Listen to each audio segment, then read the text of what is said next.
Ma'am, Yeah. Yes.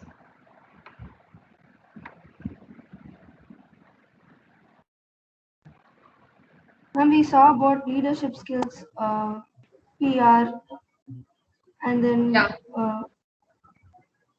teamwork, all those things, ma'am. We developing skills needed for project managers, public relations, leadership Okay. skills. Okay. So, like, what are the major roles of a leader, and what are the things leader has to perform? So, like, we saw certain characteristics, like how he should support the subordinates as well as motivate the employees. He should be like develop moral support to others, so that like if there is going to be any problem, they'll come and inform you that this is the problem. They'll be there to seek you as an place to get some relief. So you should support them and obey moral disciplines. So next we'll be seeing the qualities, right approaches to leadership. Research have found out that there are numerous n number of researchers focusing on the qualities of leadership, and finally they have divided into four major qualities based upon their physical characteristics, intellectual, if there is going to be any problem, how people react to that particular situation and how they come out of that problem based upon their intellectual abilities and moral qualities. It's not only like it's not like they being always in the positive manner. They should always encourage the low levels or the subordinates, and they should make the team, they should bring their team along with them to achieve their goal. And social qualities, how those leaders behave when it comes to public or when it comes to public interactions or customer service, how they interact, how they satisfy all of their needs. This is based upon the social qualities. Let me take a pen. Core leadership traits. What are the core leadership qualities? Is nothing based upon the inspirational, awareness, focus, and how people are behaving humble. You have a good manager, he's good by nature, but he is not humble. Good is different from humble. He is not humble. He always shouts at. So what you people will do if there's going to be any problem also, you'll not take into them. If you have done something, you have achieved your target, priority or deadline, that also you'll not be informing, because he'll be like always shouting at you. You people will not be comfortable to meet him as well. Like you'll be avoiding the circumstances to meet him. It should not be the major characteristics. He should always be humble. Only then people will be approaching to him, and he should be very confident. He should be such a trustworthy person. If there's going to be any issue in your team, he will be there to rectify. It's like it's not that you go complain about your officials, like he literally call them and tell this people has come and complain. It's not like that. He should identify what is the problem and how he is going to tackle it without mentioning your name, keeping you people also in a comfortable position. And decisive and empathetic. The major thing is ethical and accountable. We'll be seeing what is ethical behavior and accountability. All those things we'll be seeing in the forthcoming slides. And now you have seen, as far as now we have seen what is called a manager, who is a manager, what are the responsibilities of the manager, what are the abilities of the manager. As well, the similar topics has been covered for who is a leader, who can be a leader, and what are the abilities he possesses to become a leader, and what are the main qualities he should generally bear to become a leader. So now we are going to see the difference between manager as well as leader. Managers are always process oriented on how the organization works. Leaders are vision oriented. There is a lot of difference between process oriented and vision oriented. Process is nothing but the short time goal. That's nothing short term goal. Where when this task is done, okay, the manager is satisfied. When you compare the leader, the entire vision should be achieved. Only then he'll be always thinking of the future. Once this project is done, we'll move on to the next task or the next activity. He'll be jumping on to the next level, the higher level. Managers always protects himself when any problems comes. Always manager will they be to blame you, like they'll be always blaming you, telling that no, this issue is because of you or him. So someone like they'll be blaming, they because they wanted to retain their job, they should be safe there. Leaders always protect their staffs. If there is going to be any problem, the leader will be there to bear the responsibilities. Whether it's like when you people are under any problem, he'll be there to protect you. Managers always avoid being involved in conflicts. Leader always deal with conflicts in a positive way. If there is any problem, he is there going to deal it and solve it. Whether when it comes to manager, he'll never involve it, he'll directly send you to the higher official. Administers, innovates. So he's going to monitor what you people are doing, but he is going to create, or he's going to make you create the things done from your brain. That's the major difference between a manager and a leader. A manager is always a copycat, whereas a leader is the original version. He maintains, he develops. The leader is the person who's going to develop ideas or develop the people working under him. This may be the subordinates or the employees. He's going to develop not only towards his vision or it's towards his target, but also develop. He's going to give a space for you people to develop as well as an individual. Whereas that a manager doesn't do. He only maintains what the activities and he only maintains the persons. Focus on systems and structures, focus on the people. Eye on the bottom line, eye on the horizon. Imitates, originates. So he does things right. When it comes to a manager, he does things right. When it comes to leader, he does only the right things. There is a quite large difference between does things right and does the right things. Asks how and when, asks what happened and why it happened. He's a person like, if you go inform something, there is an accident or there is something you have done wrong in your task, and he'll be asking how it has happened and when did you do this. He'll be asking like this. When it goes to a leader, definitely he'll be asking what happened and why it has happened. What was the error there, or what was the fault there, and why it happened. So he'll be identifying the base source of the, origination of the problem. He's under short range view, long range perspective, mitigates risks, and he's a person who takes risks.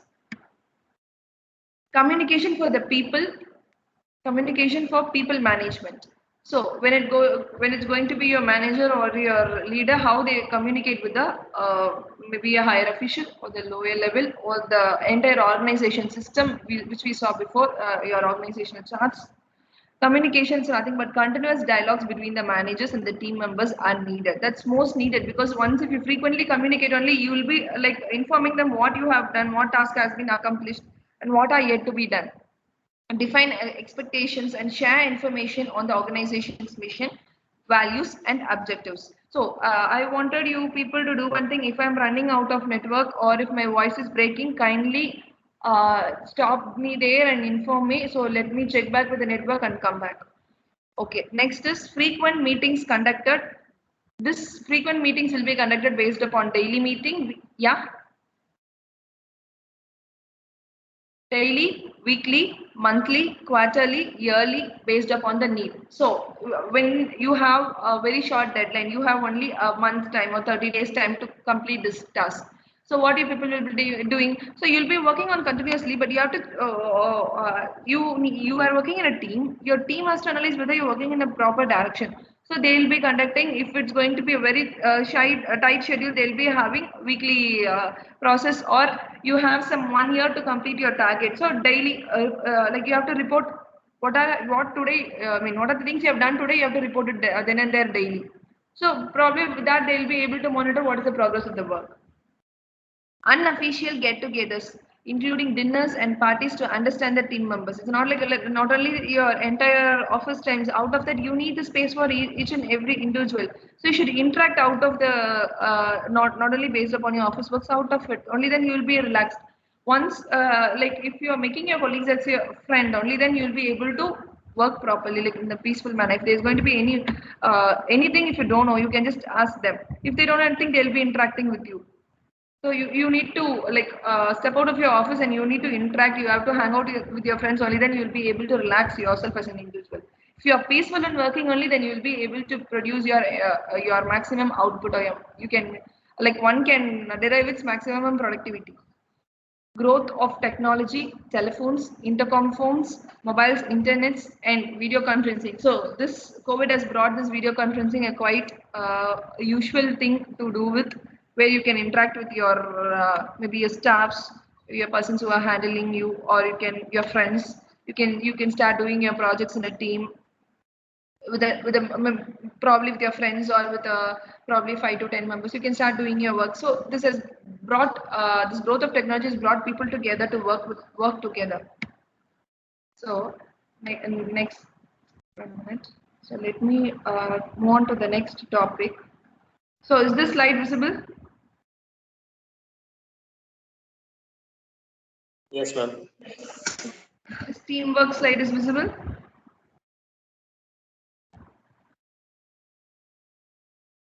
I don't think so. Just a minute.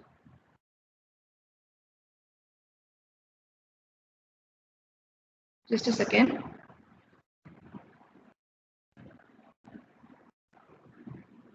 Yeah. Now is it visible?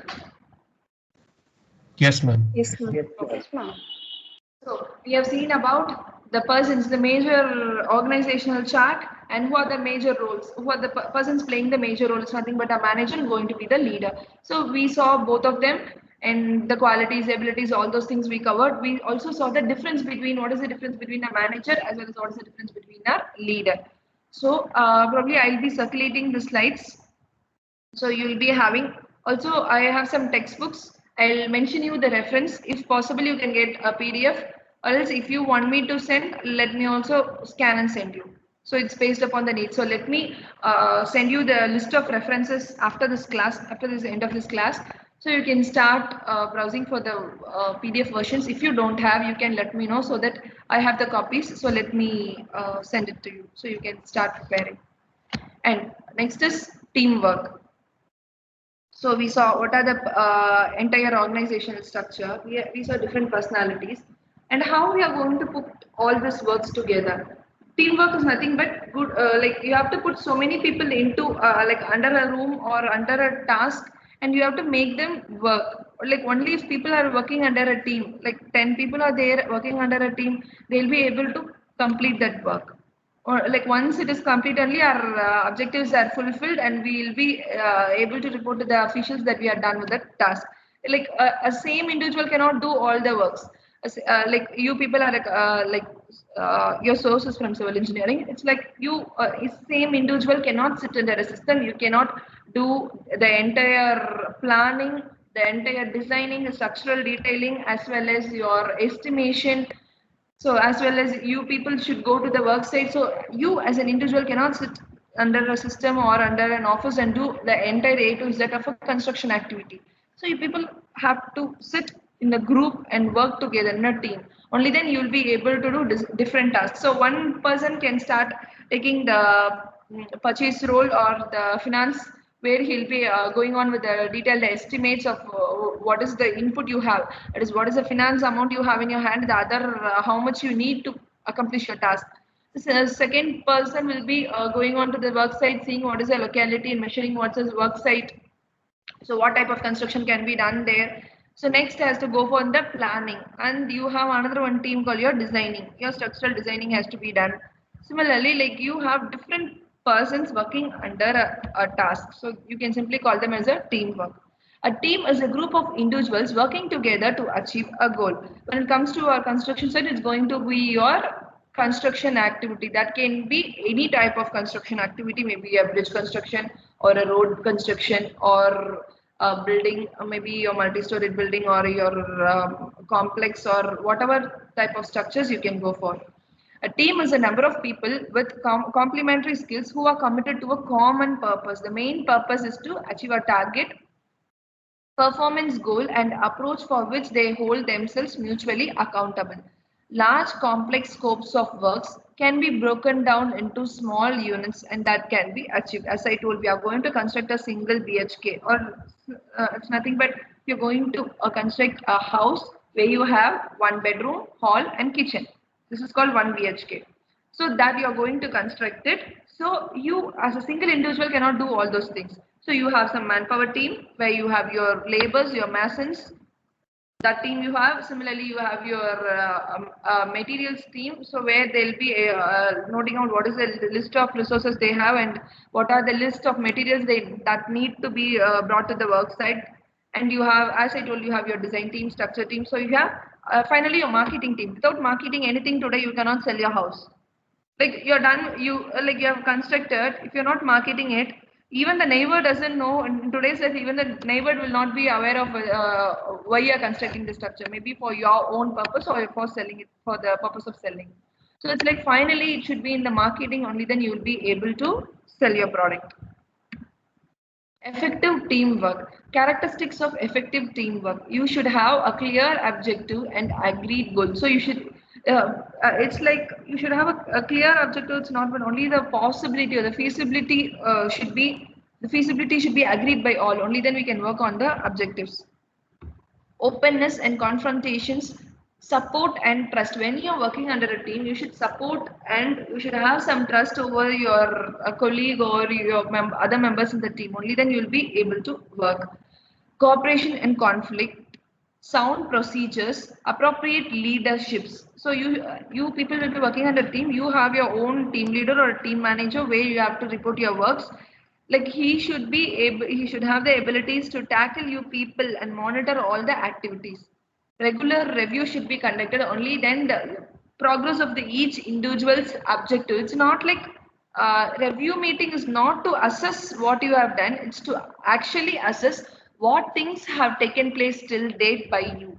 That, like, assessing you is different, assessing the activities done by you is different. So this is the thing they are going to assess. So for that they'll be keeping regular review meetings.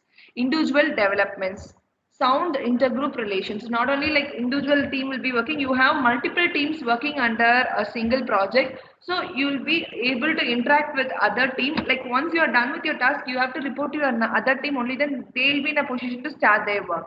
Once completion of the design is done, once the approval has been obtained, only then they'll be moving on to the construction.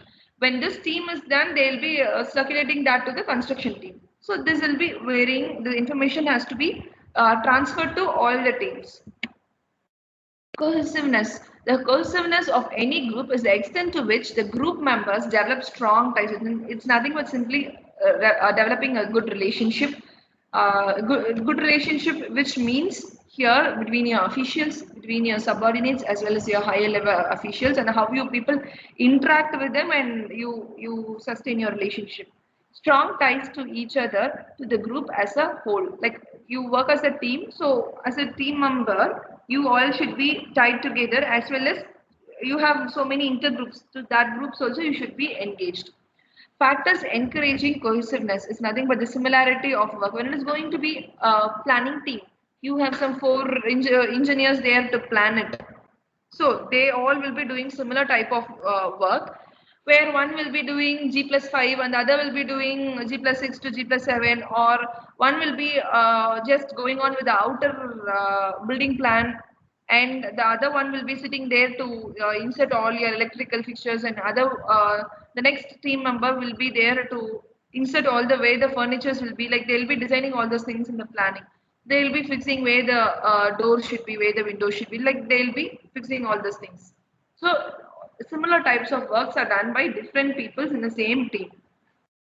Physical proximity, system of work, the task structure. So as we saw, we have some entire organization with the head as well as our subordinates. Similarly, you will be having the tasks to be done. So that task structures you will be having. It's not only based upon the individual, it's also based upon the tasks. And group size, especially when it's going to be small size. You have small, tiny groups, maybe a member of 2 or a member of 5. They have to report to their seniors. There will be only 2 members to monitor all your activities. It's nothing but the size of your group. External threats, prospect of rewards, leadership style of managers, how the managers are like how he is good enough to tackle you, how he is good enough to monitor your progress. Common social features. So nature of group members, how the nature of group members will be, it will be like varying. So as I told, in the same construction field, when you people are working in some top construction site, maybe a project, you'll be having different people from different localities. So we'll take some one example. You imagine a team of 5 members, they have been newly recruited, they have been put under some L&T or any other different type of construction. We are there in a training period. Like we'll be having people from 5 different regions. It's not like only from Tamil Nadu we'll be having 5. It's not from only from Delhi we'll be having 5. It's like it'll be varying. You'll be having one from Kolkata and one from Punjab, one from Haryana. Like all will be put together to work under a team. So the entire culture of the people will vary, their mindset will vary, but the organization will give you training session. They'll mold you, like focusing on the tasks, focusing on the objectives of the firms. So important issues in case of nature of the group members are relevant knowledge possessed by group members, level of skills contributed by every individual. So whenever you are performing your task better, they will be monitoring you, like how your works are and how good you have done your work. Based upon that, they will be putting you under, like wherever you're strong, they'll put you under that team. Personal characteristics available to the group. Relation among group members. As I told you, you should have a friendly relationship, only then you will be able to work peacefully. Extent of sharing of sense of values or priorities among individuals. Effectiveness of the group leader. Like though you have a good team, if your leader is not good, then your entire team members recognition will not be good. So like your work will not be recognized well. So you should have a good leader. Communication among the group members, as I told, that should be very friendly and you should be easily able to communicate with them. Like you should interact with them, start speaking both technically and in a friendly manner. Only then you can develop good relationship between them. Experience of work, experience of group in working together. So, so we have seen what are group members. So we started with our teamwork. What is a team? We saw with our teamwork and what are the characteristics to develop an effective team. And we saw what are the factors encouraging the cohesiveness of the teams. So these are the factors. If these factors are very good approach, then our teamwork will be recognized. And nature of the group members. So what are the nature of the group members? And now we are going to see the difference between effective groups and ineffective groups. What is meant by effective group and what is meant by ineffective group? When some people are working on a group, they are performing well. So they are called effective group. It's not only that, people are working together and the leader is also cooperating with them and the proper recognition for, excuse me, just a second. Just hold on for a second.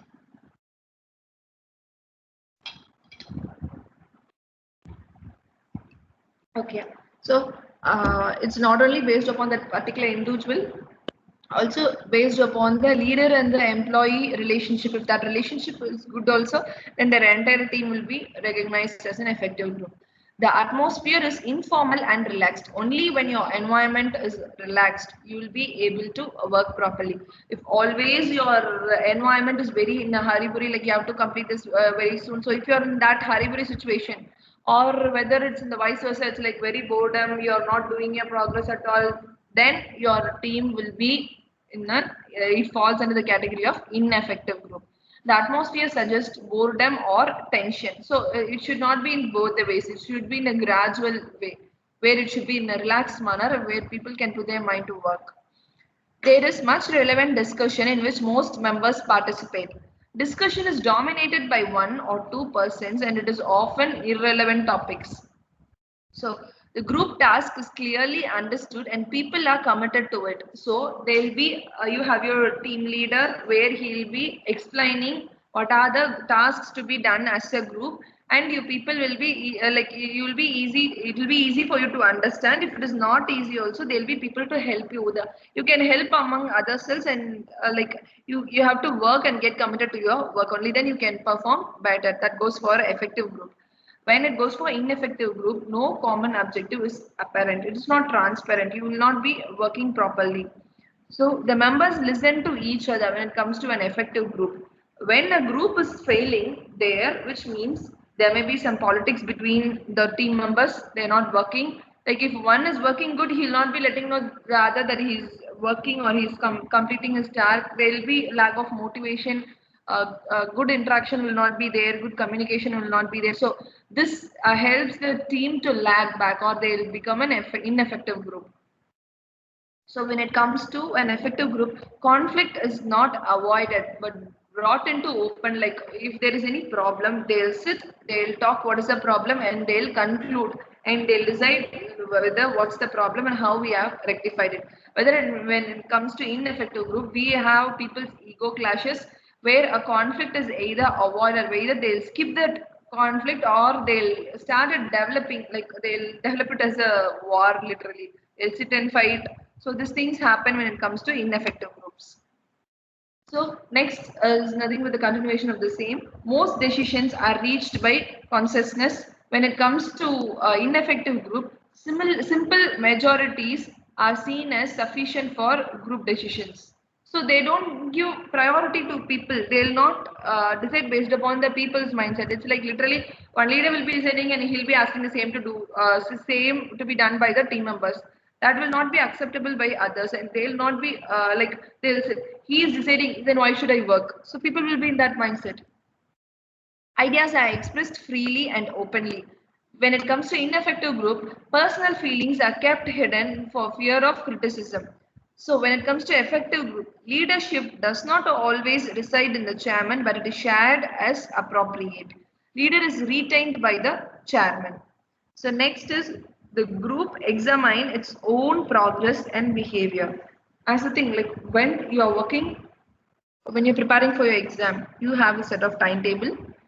Similarly, like you will one day you'll be studying well, one day you'll be skipping, or one day probably you might have different environment. You'll be going out, or you'll be going somewhere for any functions, or there you'll not be able to sit and study.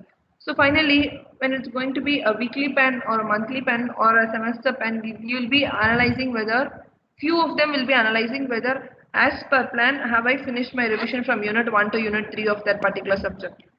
Some will do, but some will not do.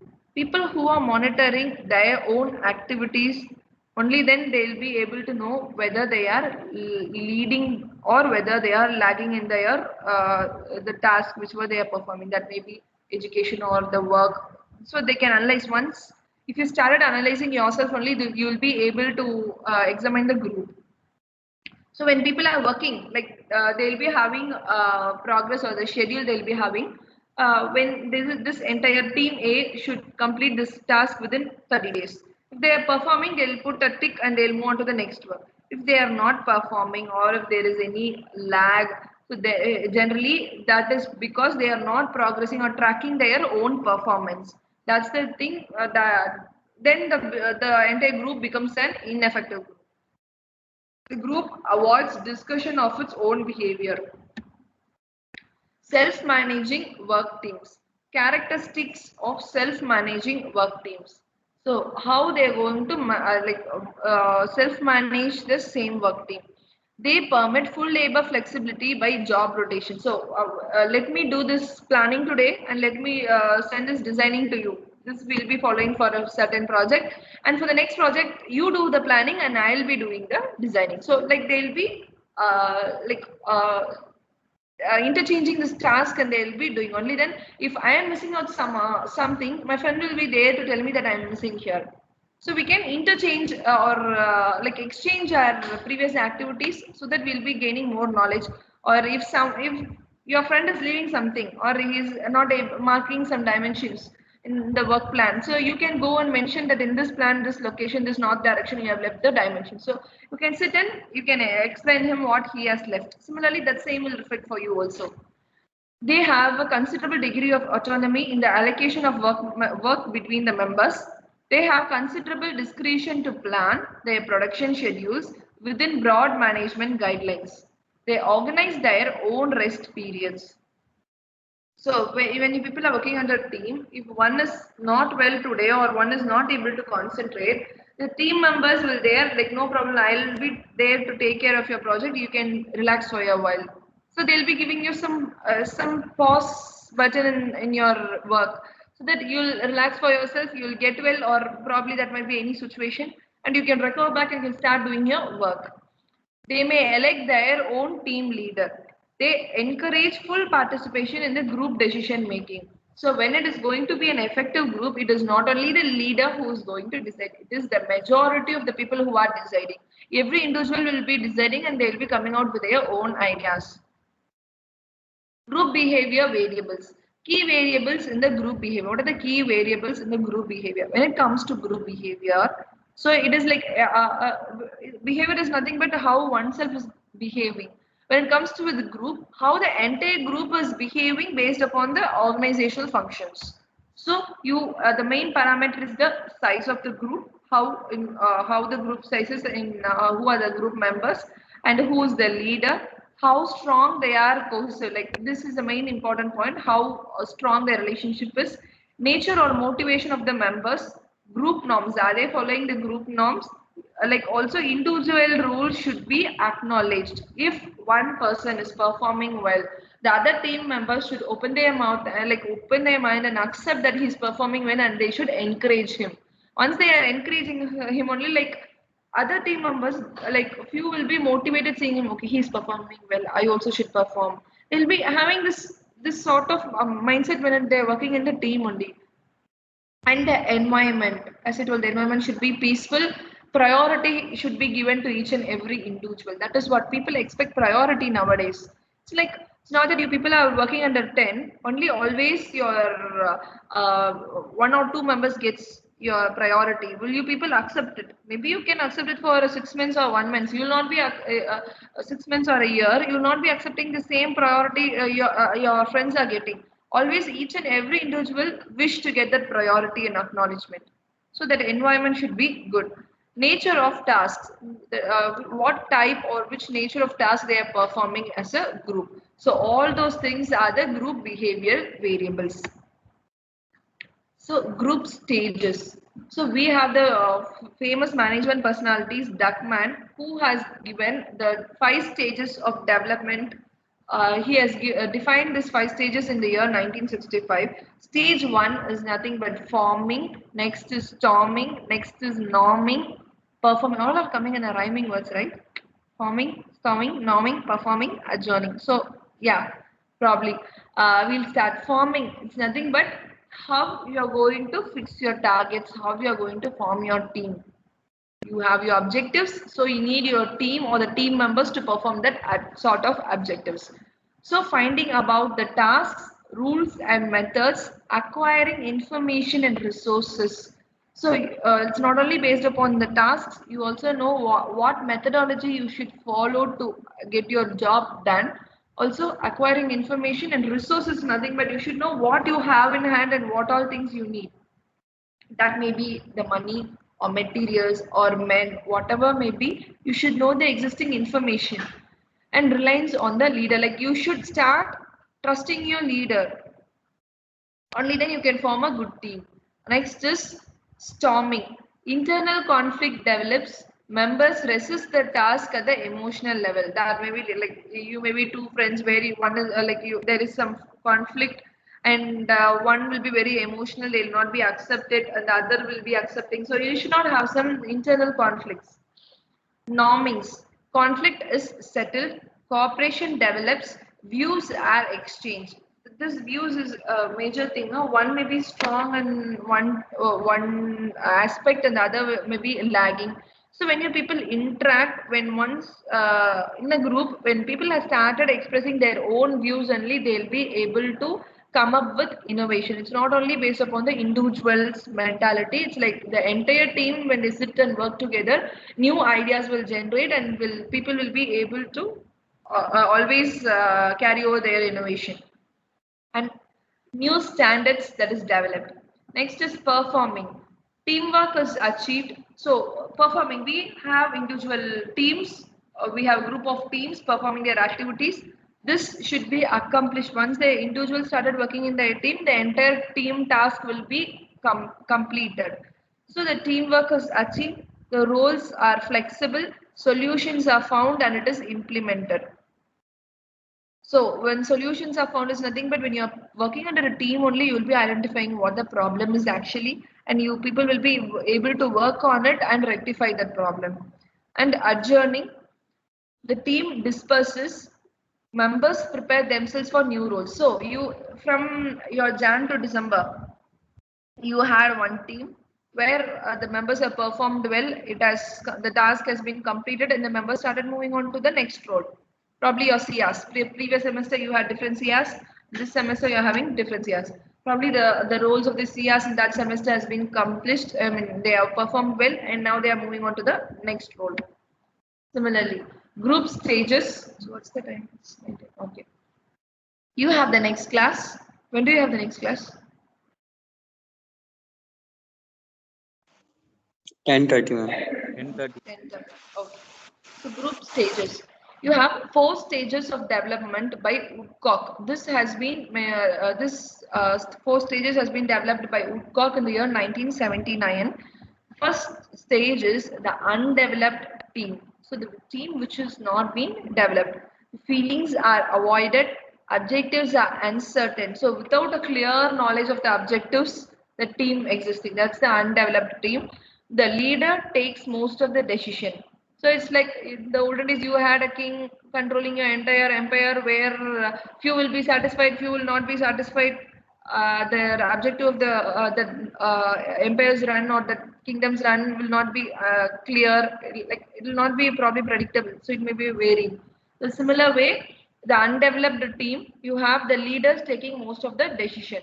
Next is the experimenting team, where you have to face all the problems. It's like you have to start experimenting each and every activities. That is a stage 2, experimenting team. Issues are faced openly, listening takes place. So you have to listen what is actually happening there. The groups may become temporarily introspective. Next is the consolidating team. Personal interaction is established on a cooperative basis. The tasks of that is being clarified. Objectives are agreed and tentative procedures are implemented. So procedures means which methodologies you are going to work, that will be defined and will be you'll be started working on it. The step 4 is the matured team. The feelings are open, a wide range of options are considered. So this is nothing but the entirely new team or the most matured team, where you'll be getting priority as an individual. Your tasks will be accomplished and your performance will be acknowledged by others. Working methodological leadership is contributory, individuals are flexible, and the group recognize its responsibility to the rest of the organization. So these are the 4 different stages defined by Woodcock. And the next topic is ethics. So I think, okay, let me continue this ethics. Okay, ethics. Can anyone tell me what is ethics? What do you mean by ethics, or what is the definition of ethics? Anyone in your team can open up. I don't want the same members to again and again tell you.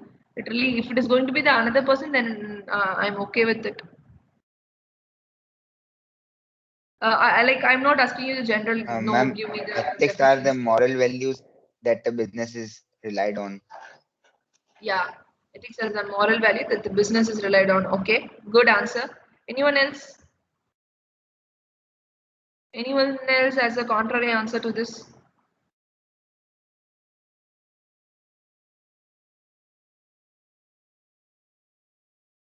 Anyone? Is this ethics applicable only to the business or personal life also? Ma'am, it is the study of what is the right or wrong in the human conductivity. Very good answer. It's literally you're going to identify which is correct and which is not correct. Like which should be followed and which should not be followed, ethics. When it comes to our professional life, how you have some certain ethics which you should do and which you should not do. So you have some do's and don'ts that you're going to follow. Maybe your professional life, your business life, or whatever, maybe your personal life, you have some do's and don'ts that you're going to do. Ethics, it is a branch of philosophy that involves systematizing, defining, and recommending concepts of right and wrong conduct. So, right and wrong conduct. This is the only major important point that you're going to see. You're going to analyze which is right and which is wrong. So, the term ethics was derived from the ancient Greek word ethos. Ethos, which means custom or habit.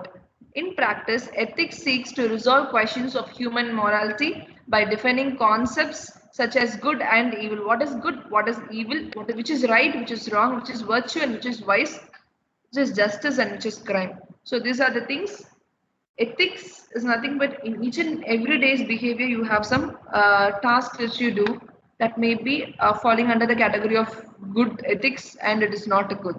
So that will finally be falling into your right and wrong, probably a good and evil. So if you have so many things as a person, you have so many ethics which you should follow and which you don't follow.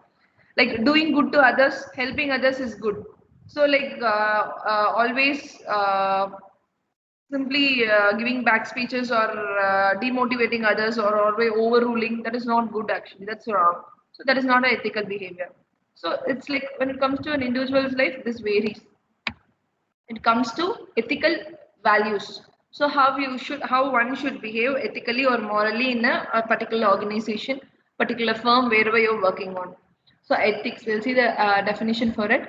Ethics is defined as a code of moral standards of conduct of what is good and right as opposed to what is bad or wrong. What is good, what is bad, what is right, what is wrong. So which you are going to literally define all those parameters.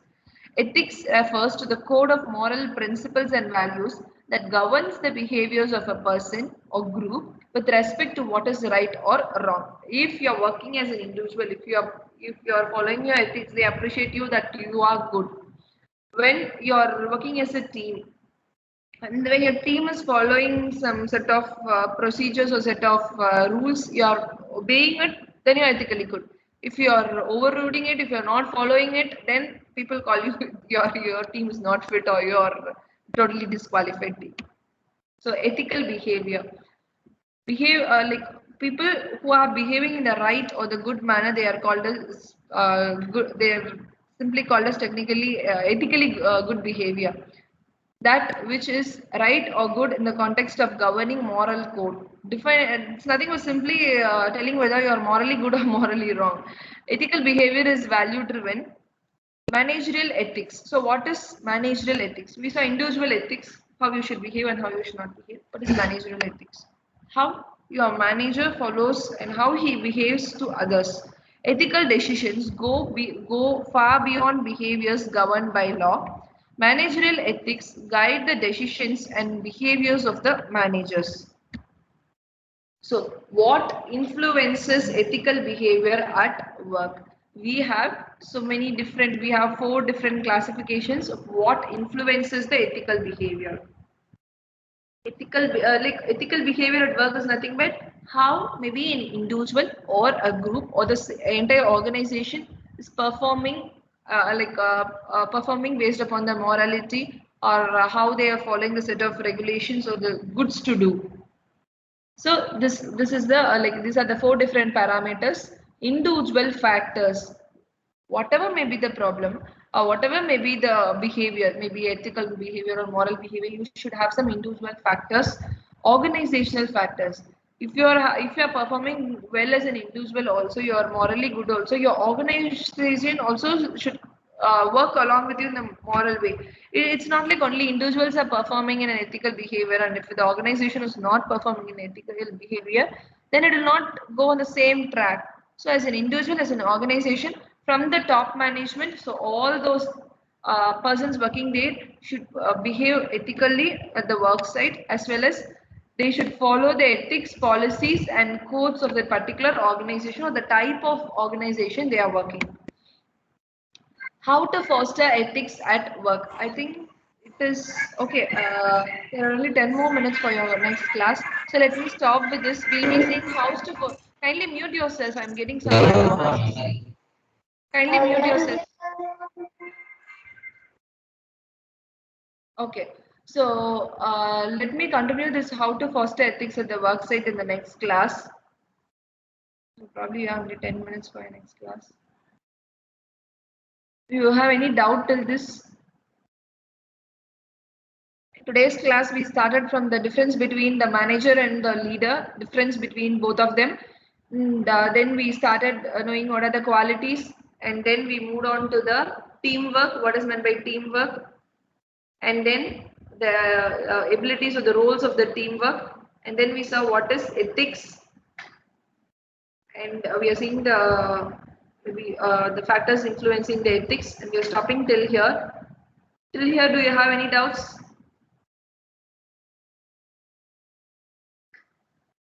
Okay. If you don't have any doubt, you can leave the meeting.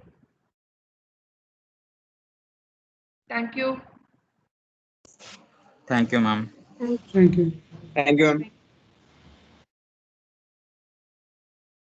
Thank you, ma'am. Thank you.